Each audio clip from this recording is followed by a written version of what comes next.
Hi everybody, today I'm going to talk about what we like about our Model Y Juniper, the 2026 model year.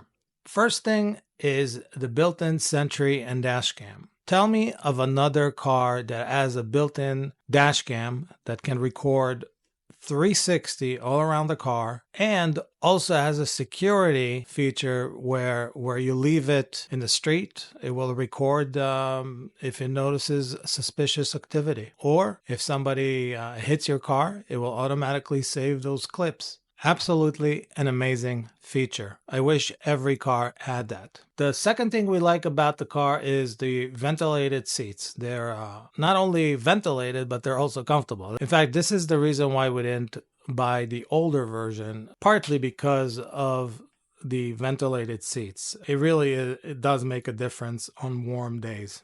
Third, FSD works extremely well on the highway, and it does indeed reduce the strain of driving. It also works very well in city streets and is great while waiting to a traffic light, or if you just need to hand it off so you can do something else that you would normally be distracted. Of course, without being dangerous, but there's cases where you'd rather have the car drive while you're being distracted by something. So for example, if you're waiting in a red light, you don't have to be attentive, and FSD will not actually nudge you to pay attention until the green lights show up. So at this point, I would consider FSD to be a sort of a symbiotic relationship with the driver where we both complement each other. The fourth item is the audio system. The audio system in the car is very, very nice.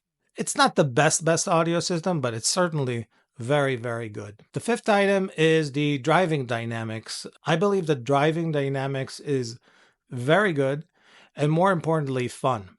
Off the line, it doesn't snap your head, but what's nice is that it keeps pulling at almost any speed. You literally have passing power at any highway speed, even at 80 miles per hour. The acceleration is super fun and always gets you to smile. The sixth item is the adaptive eye beams. They are very nice and they work well, and I'll put in a link here so you can watch the video that I made about the adaptive headlights. They're super nice. The seventh item is the interior. I believe the interior is very nice. It's spacious. It feels premium. And everything in the car, I would say 95% of the items that you can touch in the car are soft touch. The eighth item is the Frunk.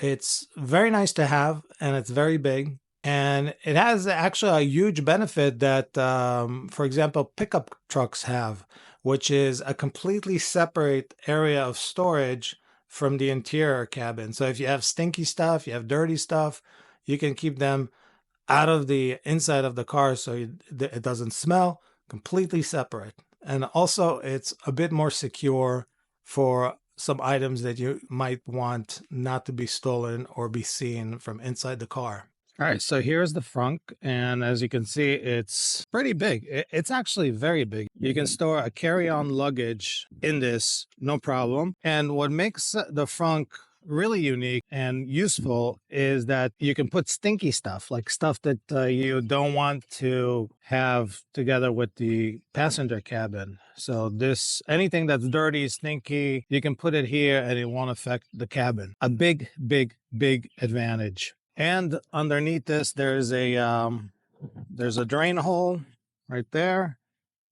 So you can rinse this if you want. So that brings us to number 9, which is storage. There's a ton of storage in this car, and let me show you right now. So you got 2 cup holders here.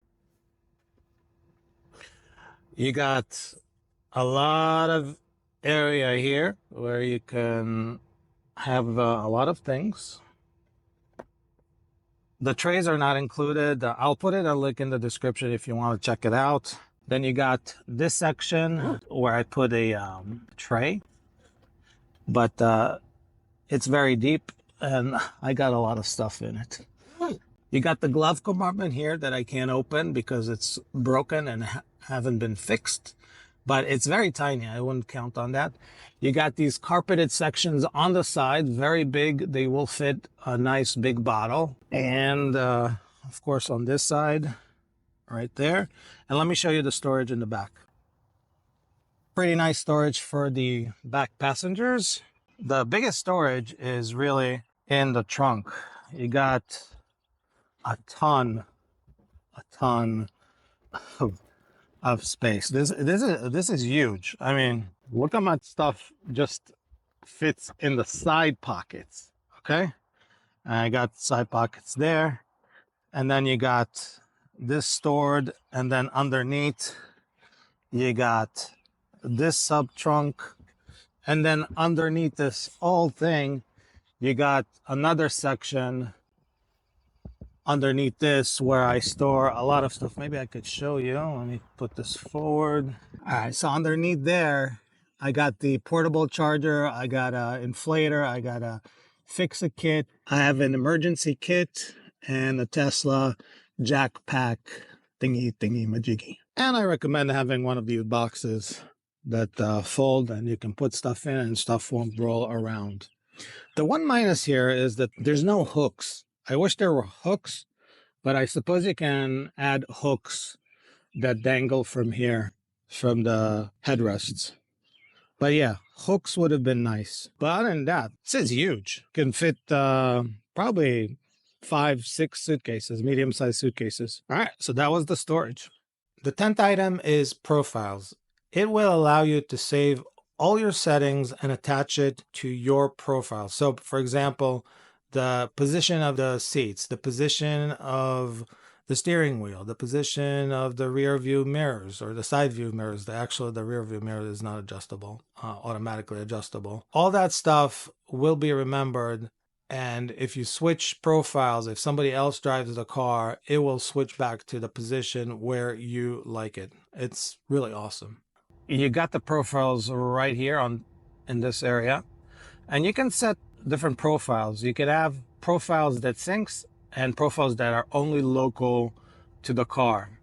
So for example, I made a layback profile where the seats go back. So if I want to like nap for a little bit on the road, I can. I made a camping mode where if I click it, the seat goes all the way to the front. Number 11 item is the air conditioner. It's pretty accurate, so it doesn't require much intervention. For example, my wife has a Ridgeline and the automatic AC requires constant adjustment. We almost don't use the automatic feature because you absolutely always have to change either the temperature or this fan speed. And this one is pretty good. You don't need to change the temperature because at some point you feel too hot. It just keeps the temperature at the set level and you just feel comfortable, which is nice. Next is number 12. This is something that Tesla really pioneered, which is over-the-air updates, where the car just gets an update one day, overnight, or during the day even, and it gets better. You get more features. For example, the spring update just added a few features that were not present in the car before. So essentially you have a car that will practically stay fresh for many, many years. Let me know if you want me to do a video about the spring update and what changed and what's new. Depending if I get the request, I will make a video. Number 13 is keyless. Using your phone as a key is just superb. Basically, all that you have to have is your phone as a key. You keep it in your pocket or you can hold it, it doesn't matter. You approach the car, unlock the car, start driving. Same thing to do when you're exiting the car. You just exit the car and leave. As soon as you pass several feet, the car will lock itself and will do a beep that you can customize, by the way. Another great thing about the keyless car or a keyless Tesla is that suppose you needed your friend to move the car, but they don't have the key or the app. You can unlock and let them drive the car remotely from anywhere in the world. I don't think there's another car that could do that. Number 14 is Valet Mode. You can set limits on speed, acceleration, and other items in case you give the car to replace your tires or going and parking your car somewhere so they don't go on a joyride. And also you can track the car and know where it is at any given time. And here's the valet mode that you can put it in. You can create a pin for it. Let's say 1, 2, 3, 4. Now everything is locked. The frunk is locked. The trunk is not locked because you can access it anyway, but the frunk is locked. All the information that you have in the car, for example, you don't have access to the calendar, you don't have access to the messages, and you can also set other restrictions in the app for the valet mode. Now, how do you exit the valet mode? You click here, you put the code, and it goes back. Number 15 is the Tesla app. I won't go into all the features, but it lets you control almost everything in the car. And let me know if you want me to make a video that goes over the Tesla app. I'll be happy to do it, but that would require a separate video. Number 16 is that there is great support for accessories for Tesla cars. For some reason, Tesla cars have a lot of vendors that produce accessories, all sorts of unique items that will accessorize your car. Number 17 is the looks. I mean, come on, look at it. It's gorgeous. Even dirty, it looks amazing. So I think this is a very nice angle of it. The back, I think, looks incredible too. It really grows on you. Number 18 is camp mode and dog mode. Camp mode basically allows you to keep the cabin air conditioned, so you can essentially sleep in the car overnight and be comfortable. Dog mode basically allows you to leave your pet in the car, and the car will make sure that the cabin is at a comfortable temperature and will also show a sign on the big display there that your pet is indeed in a air-conditioned environment, so nobody breaks the glass, for example. But that's great. You can leave your pet and know that they're safe in the car and comfortable. Now let's demonstrate the dog mode. So swipe up, put it in dog mode, and it says right there, climate and screen will stay on after you exit. Opening the windows from within the cabin will be disabled so that the pets can't accidentally open the doors. Basically, if I exit and look inside, it will show the dog mode in. Let's see that. So when you come back in, I believe it turns it off. Let's see. No, it keeps it on. You need to turn it off. Keep mode is what it means. The climate will stay on until there's 20% left in the battery. It's pretty simple. And camp mode is this, where the car will stay on until it reaches 20%. Sentry mode, security alarm, and walkaway lock will be disabled. I'm not sure why they did that, honestly. So fireplace. Get cozy. Number 19 is the automatic route planning that works mostly really well. I wish there was a way to fix routes, like drag the blue line so you can click on preferred roads. So you go from a different road than what it wants you to go through. Other than that, it's really well done. And there's also an option for it to automatically in the morning show you directions to go to work. And after work, it will automatically show you directions to go home from work, absolutely automatically. And you can choose if you want that or not. Let me give you a tip. If you swipe down from the search bar of the navigation, it will automatically go home. So it's an easy way to tell it to go home. Number 20.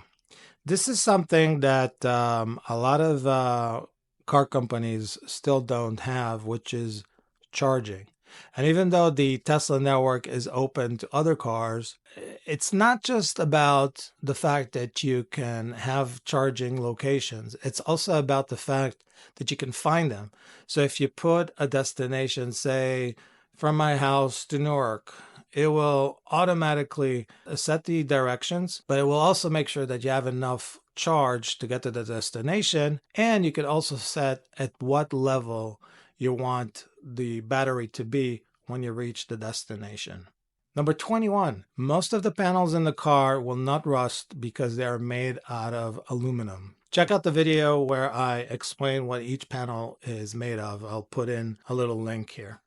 Number 22, something that's overlooked in a lot of EV, which is the in-home charging. So this car, the long range, not the regular range, but the long range cars from Tesla, they have at about 11 kilowatt hour or 48 amp, which is often forgotten. And a lot of EVs have this limited to be much, much less. Number 23, I liked this car as a way to have reduced regenerative braking. Now, it's super important where I live because in the winter we have slippery roads, sometimes we have ice, sometimes we have snow, and if the braking is too aggressive, you could lose traction. So it's really nice that they introduced a reduced regenerative mode. And for number 24, after driving this car for a month and then driving my wife's car, her car felt archaic, super slow, underpowered, and it's not an underpowered car. She has a Honda Ridgeline, which actually is a nice car, but after driving the Tesla for a month, it's just night and day. In my opinion, at this point, unless you don't have a way to charge your car at home, this is a no-brainer. There's no better car at this price point. And in case you didn't know, they do start at below $38,000 after federal tax credit, and even less if you consider some of the state tax rebates that could be up to $5,000. So last item number 25, and that is safety. That's arguably the most important aspect of a car. Is it safe? And Teslas are known to be very safe cars. So hopefully we won't need that, but it's good reassurance that if you do get into an accident, you can walk away, hopefully, depending on the accident. We've reached the end of the video. It was a lot of fun making, and I hope you enjoyed it and found it useful. If you did, please click the like button. And if you have any questions or comments, please put it in the comment box below. Don't forget to subscribe if you want to see more content like this, and click that notification bell so you know when they come out. Thanks for watching. Have a wonderful day, and I'll catch you in the next video.